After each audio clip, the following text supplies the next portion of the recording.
Hello student, मैं अमन sir आपका अपने इस प्यारे से channel impressive English talk bye अमन सर में स्वागत करता हूं।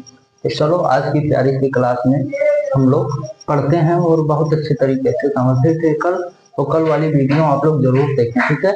व्यूज नहीं आता है, आप लोग वीडियो को जरूर देखें और पूरा देखा करें, ठीक है। तो चलो आज की प्यारी सी क्लास में हम सर करते हैं किसी प्रावर्तन के नियम को, ठीक है।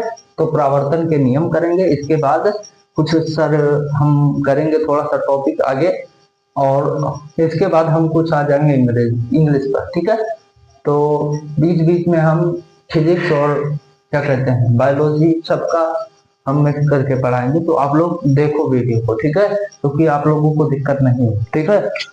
चलो आज की प्यारी सी क्लास में हमने सर कल पढ़ा था, कल क्या पढ़ा था? प्रकाश यानी लाइट। तो व्हाट इज लाइट? तो लाइट प्रकाश एक प्रकार की ऊर्जा है, भी कल बताया, जो हमें वस्तुओं को स्पष्ट रूप से देखने में मदद करता है, ठीक है। प्रकाश वहां पर पड़ा, वहां से परावर्तित हुआ, हमारे आंखों पर पड़ा, तब हमको दिखाई पड़ा, ठीक है, उस वक्त, ठीक है। तो प्रकाश स्रोत हमारा सूर्य है, ठीक है। फिर प्रकाश का परावर्तन समझा, ठीक है। तो प्रकाश का परावर्तन में हमने यह समझा कि आपतित किरण जितना ही कोण पर डालेंगे उतने ही कोण पर परावर्तित होगा। मतलब कि जैसे हम आपतित किरण डालेंगे चिकनी सतह पर, वैसे ही हमारा परावर्तित उतने ही कोण पर होगा, ठीक है। तो आपतित किरण और अभिलंब के बीच बने कोण को आपतन कोण, और परावर्तित किरण और परावर्तित किरण और अभिलंब के बीच बने कोण को परावर्तन कोण कहते हैं, ठीक है। तो आज परावर्तन के नियम को समझेंगे, ठीक है। क्या समझेंगे? परावर्तन के नियम। ये चित्र का जरूरत है, भी चित्र को रहने देते हैं, ठीक है।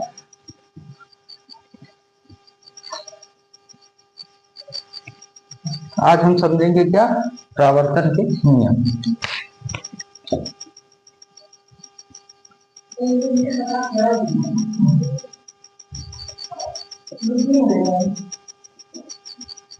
परावर्तन के नियम यानी what is the rule of reflection of light, यानी परावर्तन के नियम क्या है, ठीक है। What is the reflection of light, what is the rules of reflection of the light, ठीक है। तो देखो यहाँ पर देखेंगे, हम पहले चित्र से कुछ आपको समझाएंगे, उसके बाद ही बताएंगे। देखो आपको एक चीज समझना होगा कि आपतित किरण आप जितने कोण पर डालेंगे, मान लो 45 अंश के कोण पर आपने डाला, तो 45 अंश के कोण पर ही ये परावर्तित होगा, ठीक है। यानी ये हमारा अभिलंब है, और यहाँ जिस प्रकार से हम जितने कोण पर डालेंगे, मान लो ये वाला जो ये आप आई देख रहे हैं, ये कोण आपने 45 डाला, यानी आई बराबर आपने डाला 45 अंश, ठीक है। और तब आप समझ लेना कि ये जो हमारा आर है, यहाँ पर आप देख रहे हैं, ये हमारा आर भी 45 अंश ही होगा, ठीक है। क्योंकि इससे एक भी अंश कम कोण नहीं होगा, क्योंकि अभी हमने कल बताया था कि परावर्तन में क्या होता है कि जब कोई किरण, प्रकाश की किरण किसी चिकनी सतह पर पड़ती है, तो वह जिस माध्यम में आती है उसी माध्यम में वापस लौट जाती है। तो मतलब जिस माध्यम में आई उसी माध्यम में वो वापस लौट जाए बिना विचलित हुए, ठीक है। और यही अपवर्तन में उल्टा होगा, थोड़ा सा विचलित होगा, ठीक है।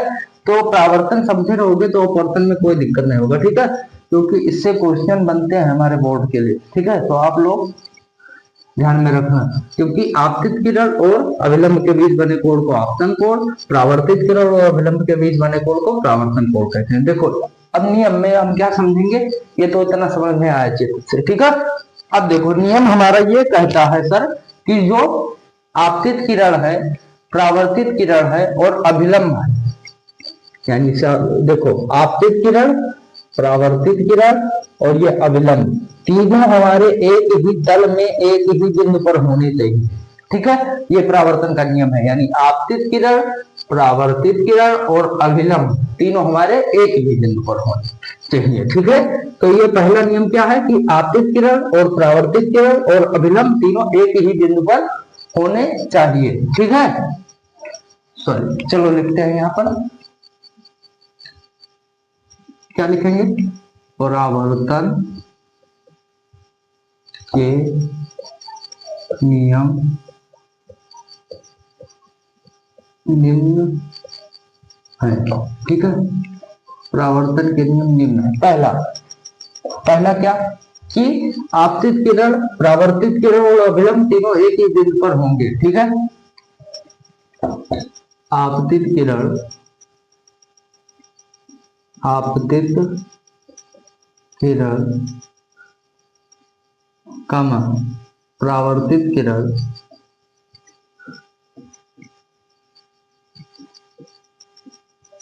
परावर्तित किरण योग अभिलंब तीनों एक ही तल में अर्थात एक ही बिंदु पर होने चाहिए। ठीक है, चाहिए यानी आपतित किरण, अपवर्तित किरण, आपतित किरण, परावर्तित किरण और अभिलंब, ये अभिलंब है। तो अभिलंब, आपतित किरण, परावर्तित किरण और अभिलंब तीनों एक ही बिंदु में एक ही तल पर होने चाहिए। देखो ये एक ही तल है और एक ही तल पर ये तीनों है। ठीक है, यहाँ पर देखो ये। अब देखो दूसरा नियम अभी हमने बताया कि सर जितने कोण पर हम आपतित करेंगे उतने कोण पर परावर्तित होगा। ठीक है, तो जैसे हमने यहाँ पर अभी बताया, यदि हम I बराबर 45 अंश पर आपतन करते हैं, किसी कोण को आपतित करते हैं 45 अंश पर, तो हमारा परावर्तित भी 45 अंश पर होगा। उससे ज्यादा एक भी नहीं अंश होगा, ना भी उससे एक अंश कम होगा। ठीक है, तो अब वही चीज हम लिख देंगे दूसरा नियम कि आपतन कोण I परावर्तन कोण R के बराबर होता है।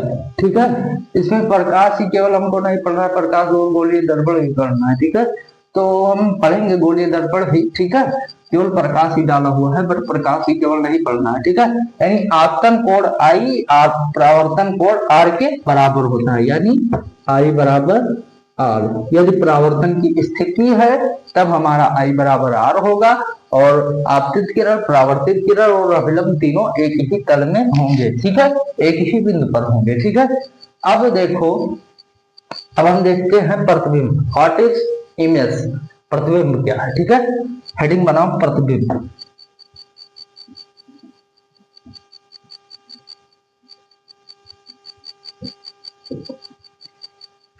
देखो प्रतिबिंब क्या है, प्रतिबिंब व्हाट इज इमेज। ठीक है, तो प्रतिबिंब यही है। देखो अभी हम ये चल रहे हैं, ये हमारी मान लो पीछे छाया है, बोर्ड पर बन रही है। ठीक है, ये देखो अब ये छाया है, यही बन रही है, तो यही हमारा प्रतिबिंब है। ये हम आपके सामने है और जब किसी वस्तु की छाया होगी तब वही हमारा प्रतिबिंब, तो वही चीज हम लिख देंगे। यानी आप एक चीज ध्यान में रखना कि किसी वस्तु की छाया ही उस वस्तु का प्रतिबिंब है। ठीक है,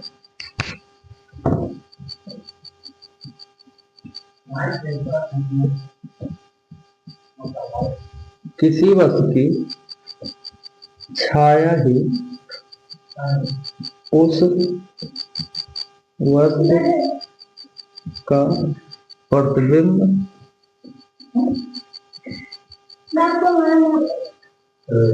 कहलाता है।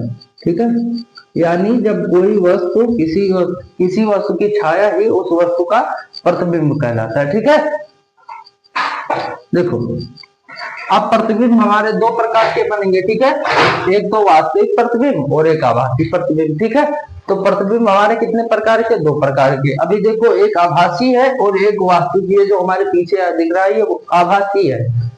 ठीक है, आभासी वास्तविक दो प्रकार के हमारे प्रतिबिंब बनेंगे। ठीक है, प्रतिबिंब कितने प्रकार के, दो प्रकार के, तो वो भी हम लिख दें। प्रतिबिंब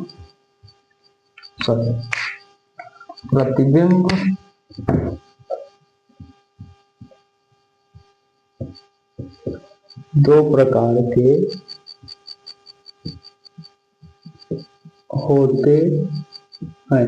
ठीक है, इसको मिटा दें। पहला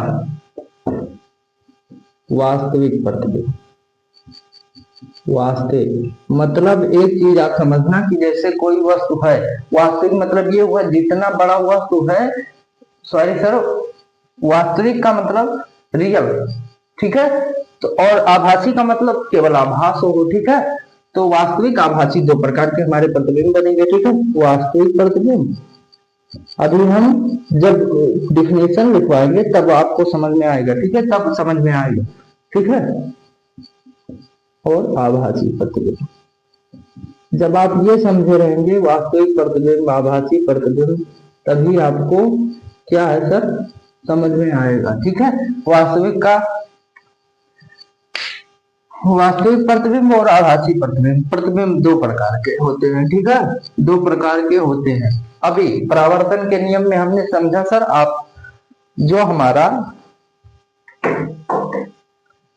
हमारा क्या सर कि आपतित किरण, परावर्तित किरण और अभिलंब तीनों एक ही तल में होंगे, ठीक है। और आपतन कोण आई परावर्तन कोण आर के बराबर होगा, ठीक है। फिर प्रतिबिंब दो प्रकार के, ठीक है। पहला वास्तविक प्रतिबिंब, दूसरा आभासी प्रतिबिंब, ठीक है। इतना एक बार स्क्रीनशॉट करो, हम बगल थोड़ा सा साइड हो जा रहे हैं, स्क्रीनशॉट कर लो, ठीक है, कर लो, चलो हो गया होगा।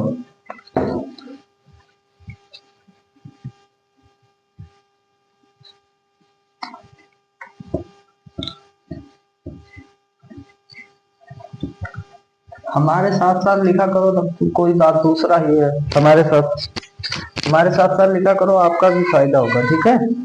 तो पहला वास्तविक प्रतिबिंब,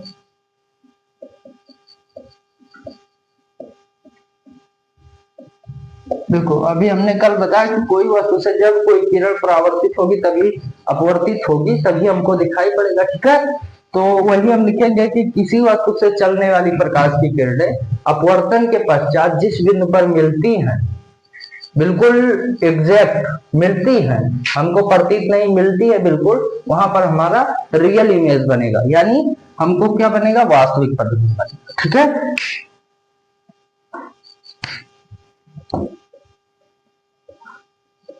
किसी वस्तु से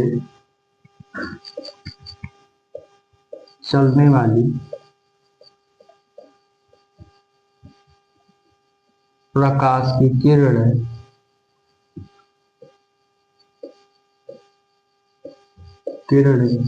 जिस बिंदु पर मिलती हैं, सॉरी किरणें अपवर्तन नहीं होगा तो कहां पर मिलेंगी, वैसे हमने लिखा है किरणें अपवर्तन के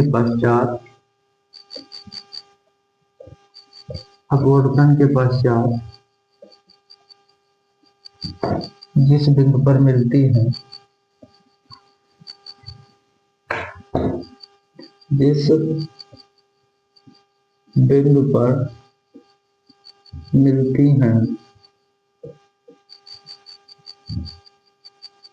वहां वास्तविक प्रतिबिंब बनता है,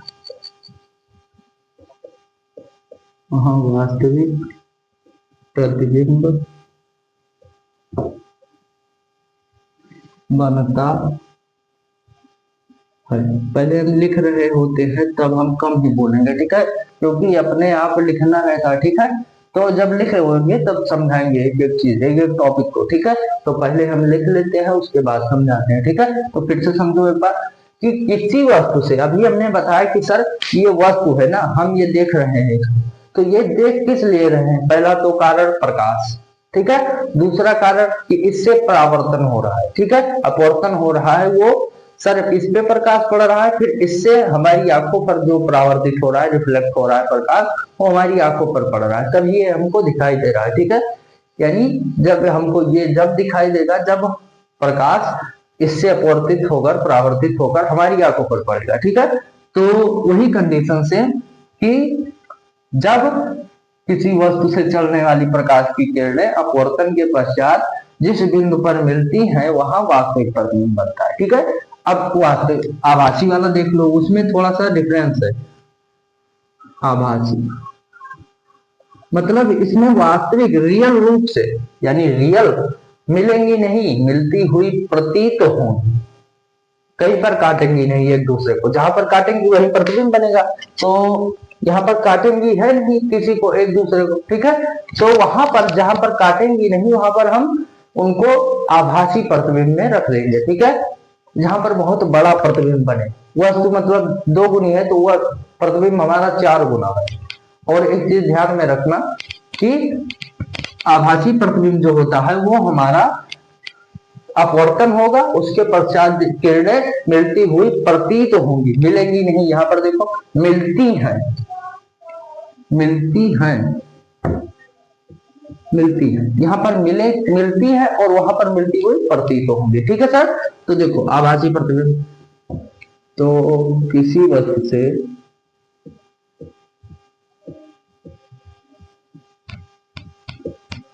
चलने वाली प्रकाश की किरणें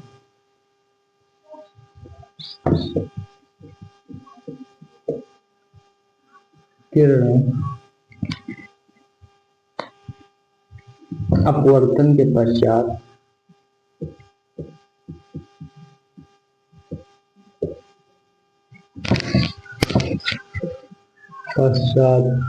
जिस बिंदु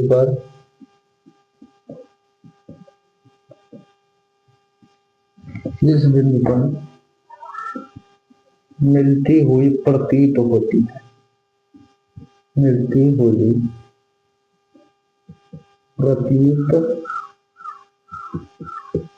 होती है वहां आभासी प्रतिबिंब बनता है, आभासी प्रतिबिंब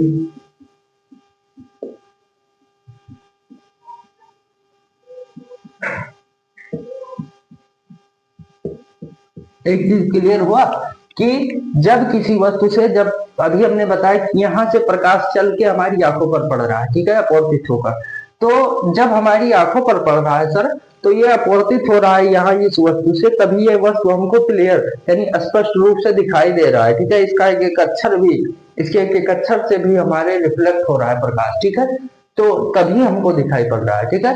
आंख चाहे जितना बढ़िया हो, अगर प्रकाश की उपस्थिति ना हो तो आपका आंख एकदम बेकार, ठीक है, क्योंकि जो जब आंख है तो हमारा प्रकाश कहीं रहेगा तभी हम कुछ देख पाएंगे, जैसे अंधेरे में आप एकदम अंधेरा तब आप कुछ नहीं देख पाते, ठीक है। तो इसी प्रकार प्रकाश हमारे लिए बहुत जरूरी है, ठीक है। एक चीज, प्रकाश हमारे लिए बहुत जरूरी है, ठीक है, क्योंकि जब हमारे पास आंख बहुत बढ़िया है, प्रकाश नहीं रहेगा तब हम कैसे हमारी आंख कार्य करेंगी, नहीं कार्य कर पाएंगे, ठीक है। तो वही चीज है, अब हम समझते हैं कि वास्तविक प्रतिबिंब और आभासी प्रतिबिंब, ये दो फिर से हम समझ लेते हैं, ठीक है।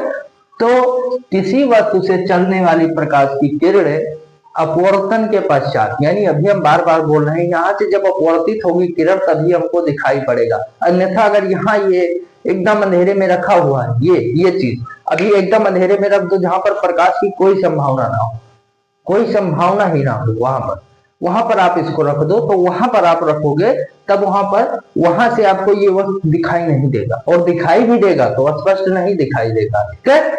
लगेगा कुछ रखा हुआ है लेकिन ये नहीं पता चलेगा कि हाँ ये यही रखा है, ठीक है। तो यही चीज बोल रहे हैं, प्रकाश हमारे लिए बहुत जरूरी है, ठीक है।